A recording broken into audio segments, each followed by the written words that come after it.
explosions suivies de coups de feu, 5 morts et une vingtaine de blessés graves, dont 2 dans des états critiques. Le drame s'est produit devant le siège de l'industrie de défense turque, situé à environ 40 km d'Ankara, dans les environs de 16 heures locales. Dans leur mode opératoire, les 3 assaillants dont une femme sont arrivés en taxi et ont utilisé des armes à feu et des explosifs pour mener l'attaque. Sur cette vidéo, on peut voir un homme en train de tirer en direction des industries de défense turques. Des images ont montré une grande fumée blanche se dégageant du sud après l'explosion.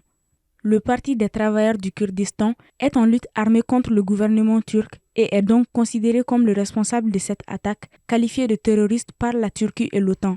2 des assaillants ont été neutralisés par les forces de sécurité turques, mais les détails restent encore flous. Il n'est pas précisé s'ils ont été tués ou arrêtés. Le président Recep Tayyip Erdogan a condamné l'attaque, la qualifiant d'ignoble et visant la paix et la survie de la Turquie. En effet, cette attaque pourrait influencer les discussions politiques internes sur la sécurité et la lutte contre le terrorisme. Des mesures de sécurité renforcées ont donc été mises en place et des frappes contre les cibles du Parti des travailleurs du Kurdistan en Irak et en Syrie ont été menées dans la foulée.